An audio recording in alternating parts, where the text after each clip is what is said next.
All right, welcome back. And today we are focusing on regenerative agriculture, which is a transformative approach to farming that restores soil health, boosts biodiversity, and ensures sustainable food production. And today we explore how these practices can address climate change and, of course, enhance food security and reshape the future of agriculture. And of course, we cannot do this without me introducing the guests that are joining us today. We have Omondi Kasivi, who is seated to my immediate left, a seasoned agribusiness expert and strategy consultant. Omondi serves as the senior manager for digital growth and commercialization at Yara International, where he leads efforts to empower smallholder farmers across Africa.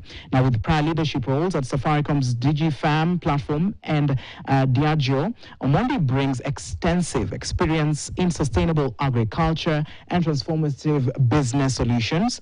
He is also an economics and computer science graduate from Grinnell College. Welcome to the show. Thank you very much. Right, that is Omondi Kasivi, and our second guest, we're also delighted to have Godfrey Ikugu with us today, who is, Godfrey is the senior agronomist at Yara East Africa Limited, specializing in crop husbandry, soil fertility, and climate-smart agriculture. Now, with a master's in international horticulture from Leibniz University and a first-class bachelor's degree in horticultural science from Mo University, he's dedicated to advancing sustainable farming practices. His extensive background includes roles of Frigo Kenya, Sunripe Limited, and Crop Nutrition Laboratory Services. Welcome to the show, Godfrey. Thank you so much. All right, so gentlemen, now that we've done the introduction, let's get to the conversation. Yep. We are speaking about regenerative agriculture. Let me start with you, Omondi. When you speak about regenerative, what are we exactly talking about?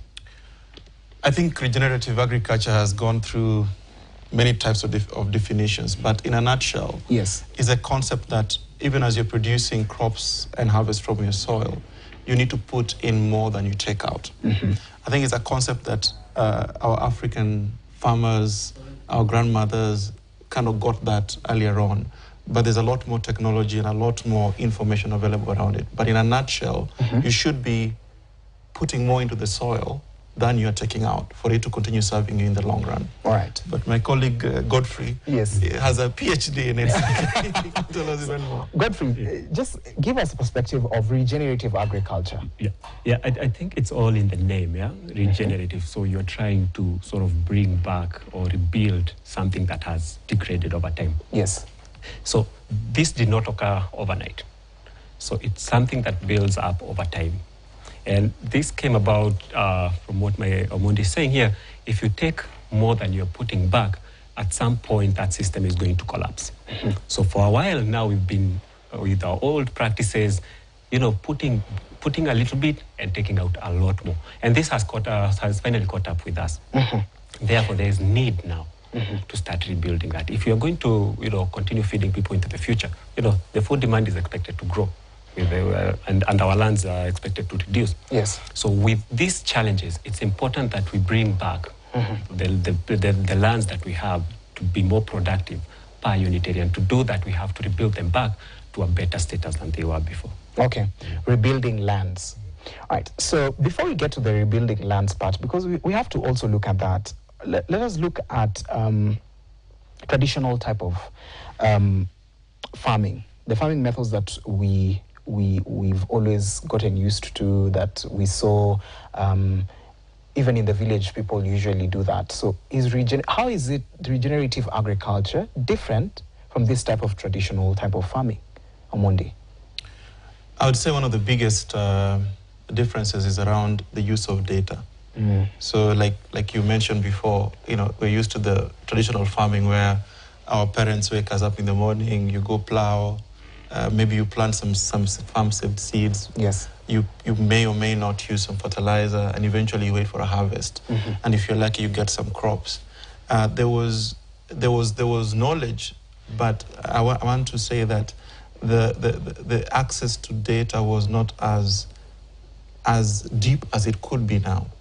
I think one of the big things now, if you look at regenerative agriculture, is that we have the means now to do things like soil tests.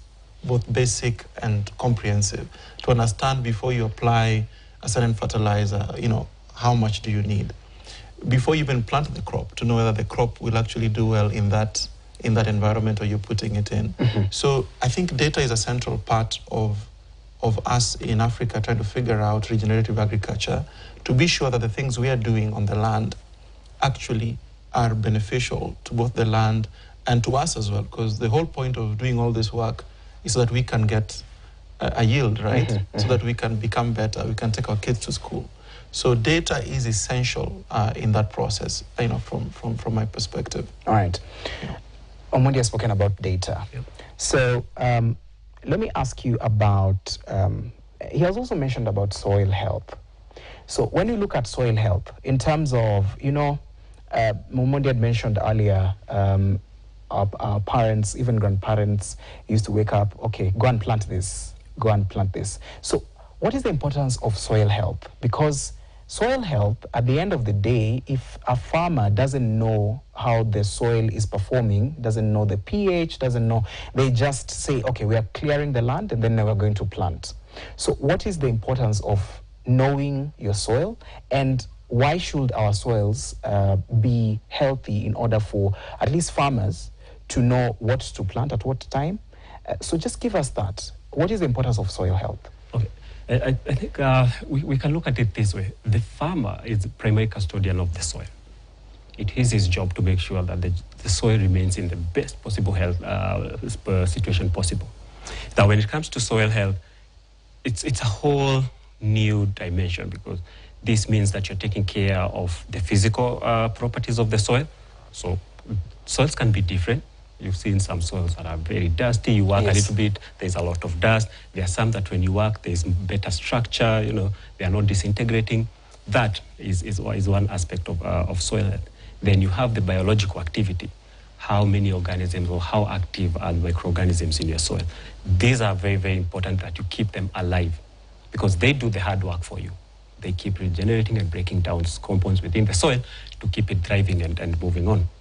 Then you have the chemical aspect of it. Now, these are all the mineral elements contained in it, and this is what feeds the crop, the chemical fraction of this.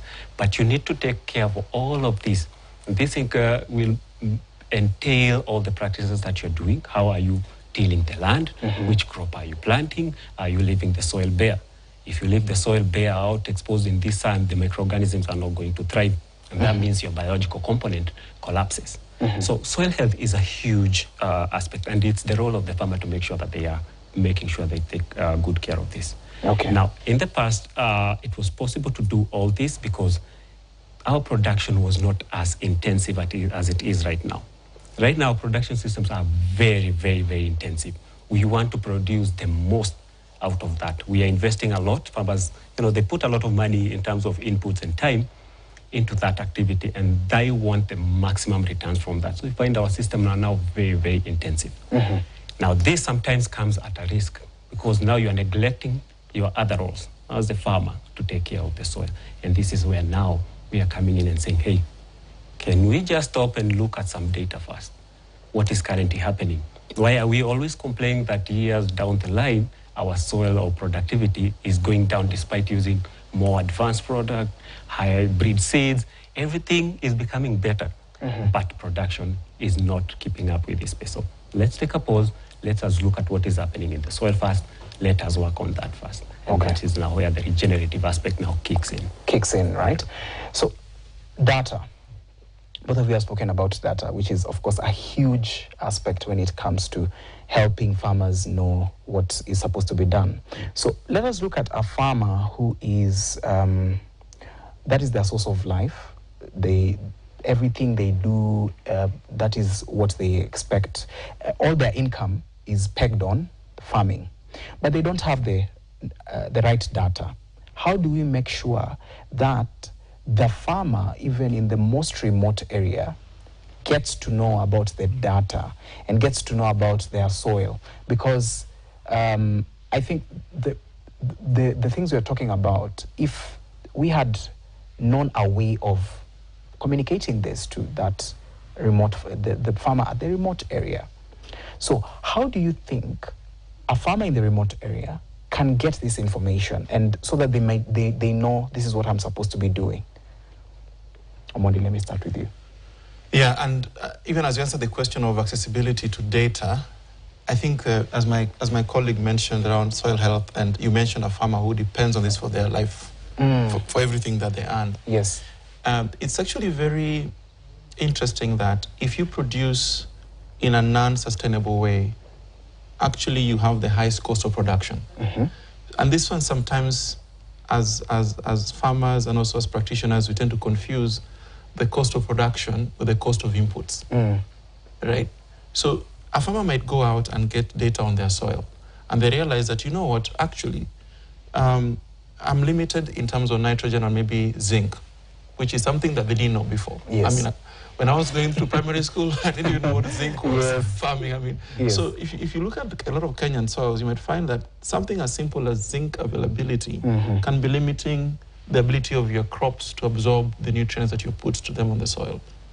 So what happens? If you don't have the data, you go ahead, you buy your seeds, you buy your fertilizer, you plow the land, you toil, you do all this work for about 4 months. Then eventually you end up with 10 bags.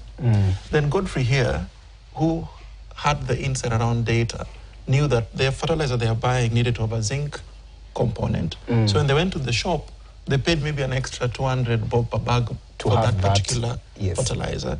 And then he ends up with 15 bags.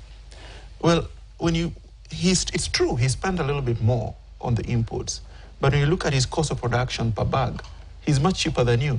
He's 33% cheaper than you. So when you go to the same market, he can sell his maize at 3,000 and be okay, while you at 4,000, you're barely making money, right? So data is that critical. It's the difference between, honestly, for us in Kenya and I think in Africa, is the difference between making it or not making it at all. Because you're already at a very low base of production. We are very expensive in the way we produce, and this cannot continue. So back to the question of access. I think a few things have happened in the last 10 years that have made this a lot easier. Of course, we've known the effect of telecommunications and all that. For example, today, if you want to order a soil test, at Yara, we have an application called Yara Farm Care, right? It's both on your USSD, also on your smartphone, and you can dial *301, or you can check, and you can order a soil test. A lot of the soil test labs in Kenya, some of them including Crop Nuts and the rest, are also available. So I think the infrastructure has made it easier for farmers to access this data.